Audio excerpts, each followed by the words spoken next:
What's going on, guys? Shady at JD's Custom Buggies. Um, I want to talk about shopping cams. I didn't want to get into specifics of what cam works best and this and that. Just want to explain a couple things. Obviously, a lot of us, when we buy our buggy, we're all hyped up to, after we ride it, to get it as badass and as fast as possible and more power. And yeah, I'm one of those guys. So what's confusing is it is, but it's not.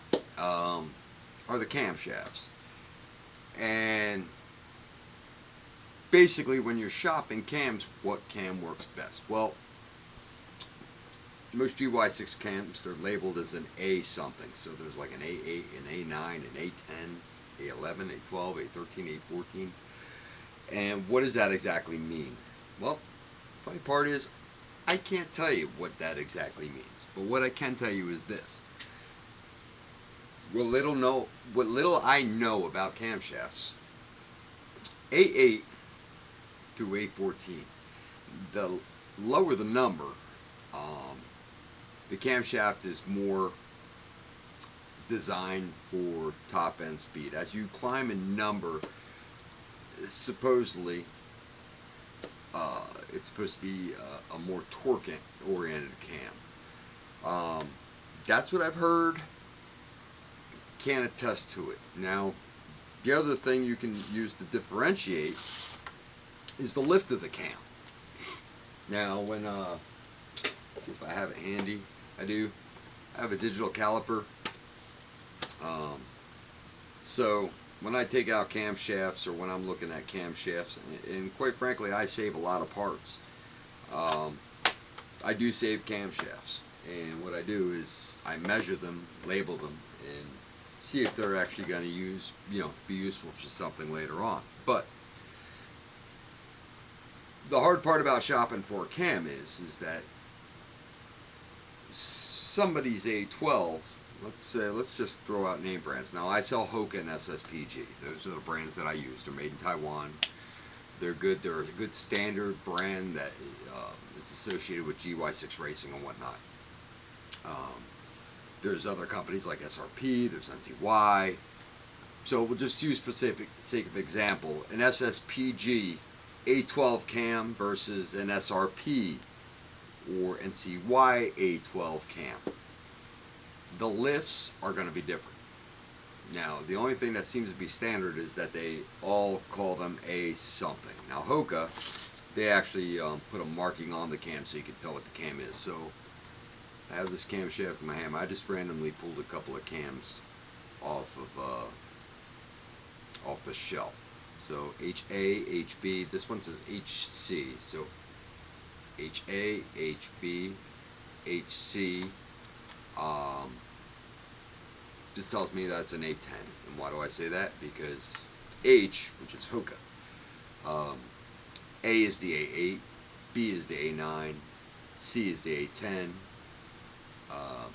the A11 is HD, HE is the A12, and that's how you do A, B, C, D, E, F, G. So I can tell what cam it is. So if I have a bunch of cams on the shelf and I pick it up and I see an HC, I know it's a Hoka cam, and then the A, B, C, D will tell me what number it is. But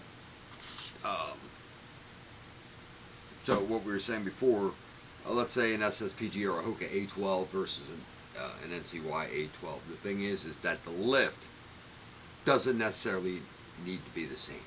So every manufacturer who makes, we'll use A12 because A12 is the popular number for buggies, and it's a good cam. But A12 from one brand to A12 to, there's nothing that regulates or standardizes it. So every company can come up with their own A12. So if you had an A12 before, you buy another A12 and it's from a different company.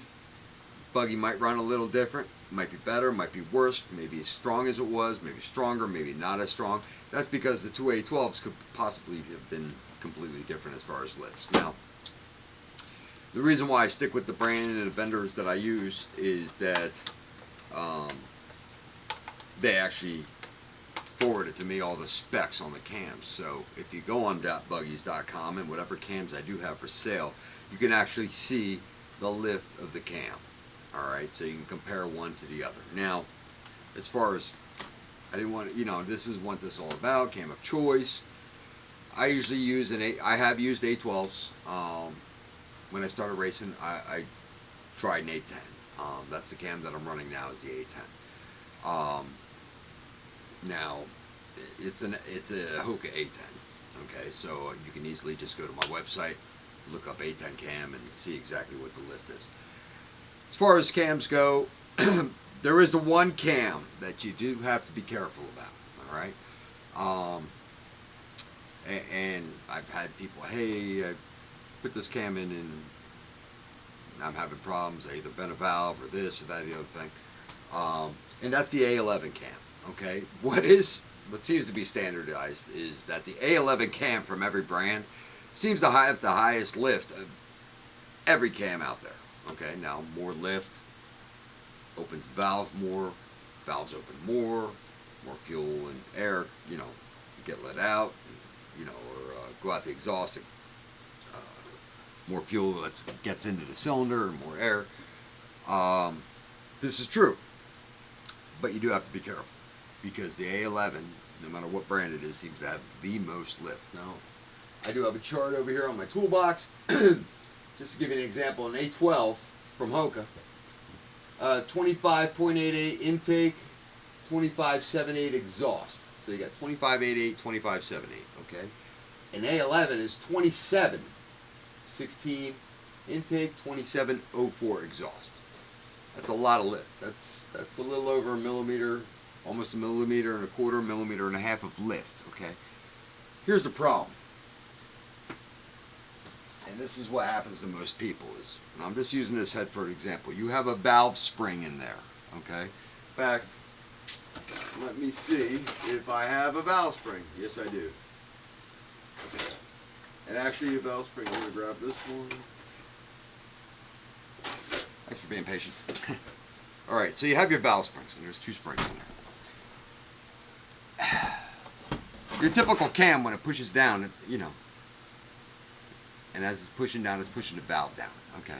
What happens with most people with the A11 is that with the stock springs, it compresses these springs, okay, and there's more lift in the cam than the spring can take. So what happens is you get coil bind. And what coil bind is when all these coils collapse and are completely crushed together, okay, and the spring can't compress anymore. The problem is with the A11 in most aspects, with most springs, most stock springs, this happens. The coil bind happens, which forces, it almost wants, and think about it, the spring stops, the cam wants to keep pushing, you're almost wanting to force the valve through the spring. So coil bind, what happens is it locks up the motor, but the rest of the motor is not going to come to a stop. Just the valve that is getting pushed down is, and that's what usually happens is something gets stuck and broke and snapped. All right, so either the piston comes up, it hangs up the valve. The piston either come up and kiss the valve, or I've even seen where it's actually broke off at the stem where the keepers are. Usually valves will break down at the mushroom head, but I have seen them break up top, and that's usually from a coil bind situation. In fact, it's happened to me once, and it was strictly due to coil bind. And I wasn't running an A11, there just happened to be a fault or a defect in the head. The valve seat in the head, the way it was cast, was up too high, and that kind of forced the spring to prematurely bind up before the cam could follow through. So you just want to be careful with the A11. There are tricks. We'll talk about that as soon as I learn them. But I plan on doing some testing with that just to pass on that information eventually. Problem is I have a bucket list of ideas of stuff I want to do, and not the time to be able to complete them all. So when you're shopping for cams, the standard cams that most people use are A10, A12, 13, and 14 on on buggies. 10 and 12 seems to be the most popular. 12 seems to be the most popular. Don't know why. Like I said, I've used both. Right now, racing wise, I'm using a 10. But the thing is, you want to, in the pity of it is not everybody's putting the specs out there, so you don't know exactly what you're getting until you get it and you measure it.